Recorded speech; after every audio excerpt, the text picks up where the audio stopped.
What kind of person sneaks into their neighbor's garden at dusk, ripping up vegetables with their bare hands, thinking no one will ever know? Karen Hollis was that person, her silhouette hulking against the fading light as she tore carrots and tomatoes from the earth. Her face twisted with a smug satisfaction that made your stomach churn. She wasn't starving. She wasn't desperate. She was just Karen, entitled, brazen, and convinced the world owed her everything. In the quiet suburb of Willow Creek, where tidy lawns and friendly waves defined the rhythm of life, Karen was the discordant note. Her complaints echoed through the neighborhood. Too many kids playing, too many dogs barking, too many people daring to live their lives without her approval. But this was different. This was theft, plain and simple, and it was about to unravel her carefully curated image.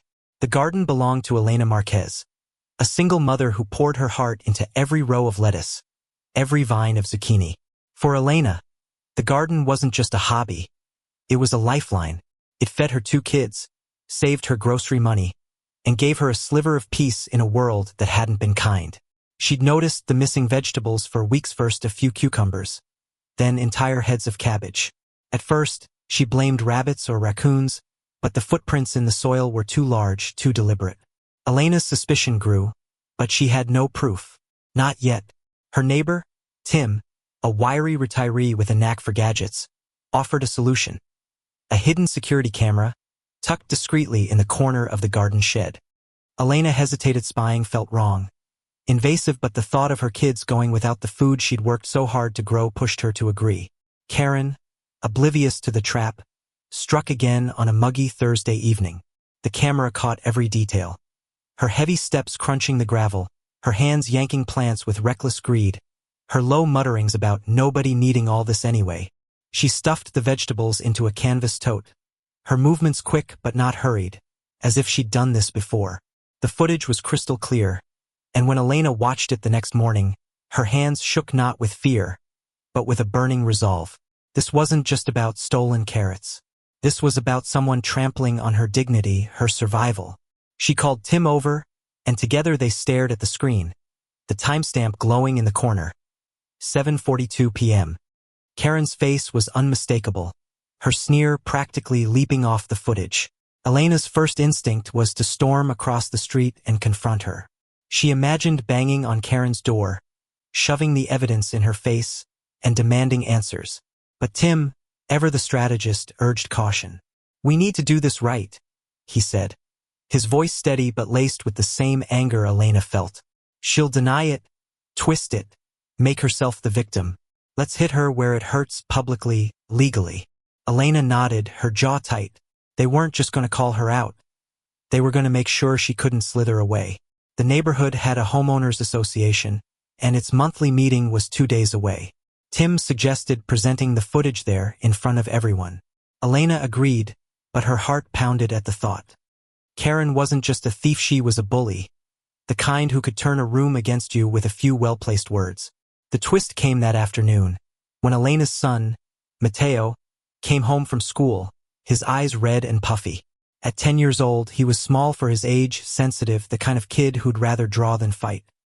He'd overheard Karen at the bus stop, mocking Elena's garden to another neighbor, calling it a pathetic little dirt patch, and laughing about how nobody would miss a few measly veggies. Mateo had tried to defend his mom, but Karen had turned on him, her voice dripping with venom. "Go play in the mud, kid. Your mom's too busy digging to care about you." The words cut Elena deeper than the theft itself. This wasn't just about her Anna Maria, it was about her kids, her family, her right to exist in this neighborhood without being torn down. Elena spent the next 2 days preparing, her anger hardening into something sharper, more focused. She and Tim copied the footage onto a USB drive, tested it on the HOA's projector, and drafted a statement. Elena practiced in front of her bathroom mirror, her voice trembling at first but growing steadier with each run-through. She wasn't just going to show the video, she was going to tell the neighborhood who Karen really was. Meanwhile, Karen strutted through Willow Creek as if nothing had changed, complaining about mailboxes not being regulation height and glaring at anyone who dared park too close to her driveway. She had no idea the storm was coming. The night of the HOA meeting arrived, the community center packed with neighbors sipping coffee and chatting about property values. Karen sat in the front row, her arms crossed, her face a mask of bored superiority.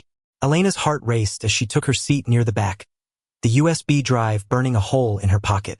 Tim gave her a reassuring nod, but her stomach twisted. What if they didn't believe her? What if Karen turned it around, made her look like the bad guy? The meeting droned on budget reports, landscaping updates until Tim raised his hand and asked to address a serious community issue. The room went quiet, all eyes on him as he plugged in the USB and started the video.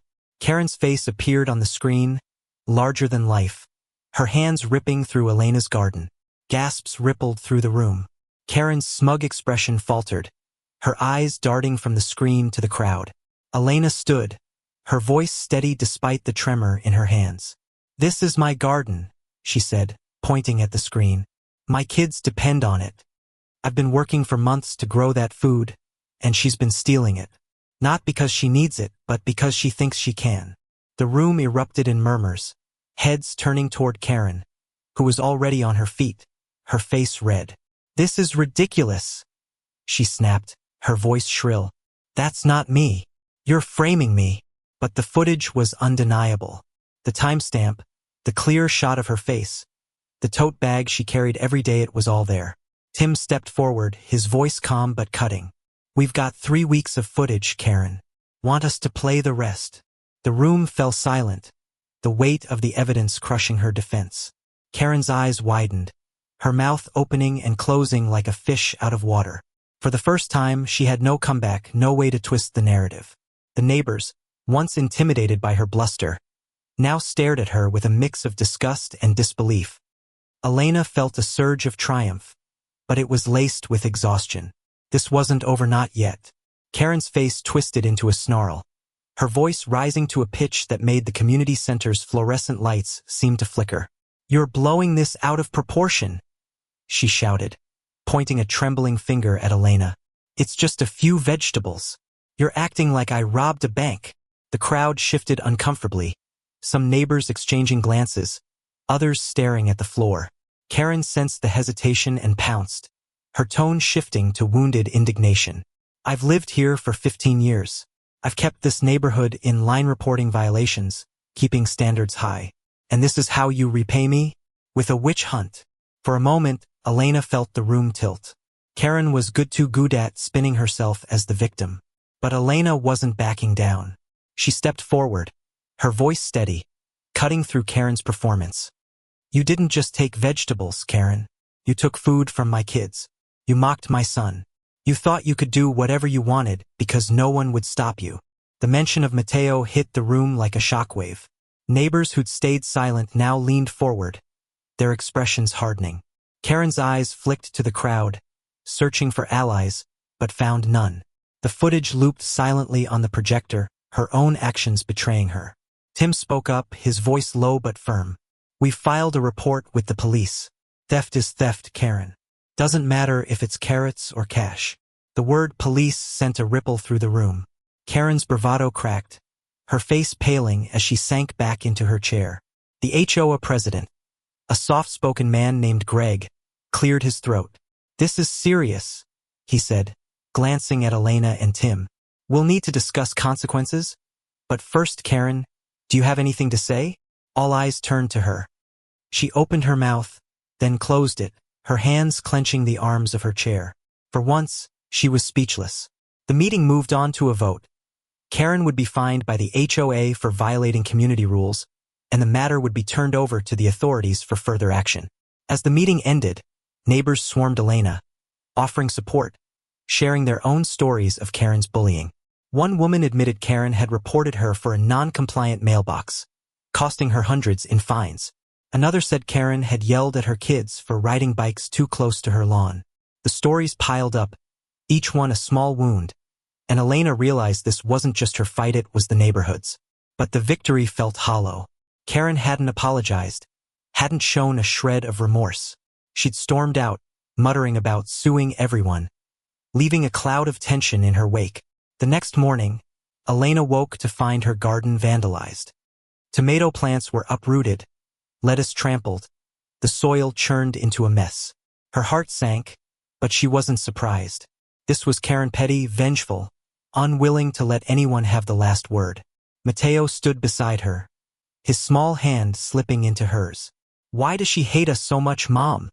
he asked, his voice barely above a whisper. Elena knelt, pulling him close. "It's not about us, sweetheart. It's about her." But the words felt empty.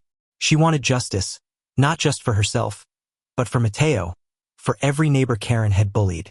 Tim arrived an hour later, his face grim. The security camera had caught it all. Karen, sneaking back in the dead of night, a flashlight in one hand, a shovel in the other. The footage was even more damning than before. Her face contorted with rage as she smashed plants, her movements frantic, almost unhinged. Tim uploaded the new video to his laptop, and they called the police. This wasn't just theft, Anna Maria, it was vandalism, a deliberate act of destruction. The officer who arrived was young but no nonsense, watching the footage with a tight jaw. "This is enough for charges," he said, jotting notes. "Petty theft and property damage. She's looking at fines, maybe community service if the judge is lenient." Elena nodded, but her mind was racing. Charges were one thing, but Karen's influence lingered like a stain. She'd spent years intimidating people, bending the neighborhood to her will. What if she came back? What if she targeted Mateo again? The thought made Elena's blood run cold. She and Tim decided to take the new footage public, posting it to the neighborhood's private Facebook group. The response was immediate. Messages of outrage, offers to help rebuild the garden, even a lawyer neighbor offering to represent Elena pro bono if Karen tried to retaliate. The tide was turning, but Elena knew the real confrontation was still coming. That evening, Karen's car screeched into her driveway. She stormed toward Elena's house, her face flushed, her voice booming before she even reached the porch. "You think you can ruin me?" she yelled, banging on the door. Elena opened it, her heart pounding but her resolve unshaken. Tim stood behind her, phone in hand, recording. "You're done, Karen," Elena said, her voice calm but razor-sharp. "The police have the footage. The neighborhood knows. You can't bully your way out of this." Karen's eyes blazed, but for the first time, there was fear behind them. She opened her mouth to argue, but the sound of a police siren in the distance cut her off. Karen froze, her bravado crumbling as the cruiser pulled up. The same officer from earlier stepped out, his expression unreadable. "Ms. Hollis, we need to talk," he said, gesturing toward her house. Karen's shoulders slumped, and she followed him, her usual swagger gone. Elena watched, her chest tight with a mix of relief and sorrow. This wasn't the triumph she'd imagined, it was messier. Heavier. But it was justice. The neighborhood was watching, too, from windows and porches, their silent support wrapping around her like a shield. The fallout came fast. Karen's charges, petty theft and vandalism, carried a sting sharper than anyone expected. The local court didn't take kindly to her attitude, especially after she tried to spin a sob story about borrowing vegetables to help the community. The judge, a no-nonsense woman with a reputation for fairness, wasn't buying it. Karen was slapped with a $1,500 fine, 100 hours of community service, and a year of probation. The courtroom was packed with Willow Creek residents, their presence a quiet rebuke to Karen's years of tyranny. Elena sat in the back, Mateo's hand in hers, feeling the weight of every neighbor who'd shown up. It wasn't just about her garden, Anna Maria, it was about reclaiming their community. Karen's public unraveling was the talk of Willow Creek for weeks.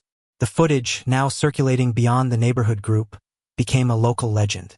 People shared it with grim amusement, captioning it with phrases like, "Karen's veggie heist," and "caught in 4K. But for Elena, the victory was bittersweet. Her garden was in ruins, and though neighbors rallied to help, bringing seedlings, lending tools, even spending weekends replanting, scars of Karen's actions lingered. Mateo stopped playing outside as much, his confidence shaken by her cruelty. Elena vowed to make things right, not just for him but for everyone Karen had hurt. The neighborhood began to change. The HOA, once a platform for Karen's complaints, became a space for real community. Neighbors organized a garden co-op, sharing seeds and harvests, turning Elena's backyard into a symbol of resilience. Tim installed more cameras, not out of paranoia but as a quiet deterrent.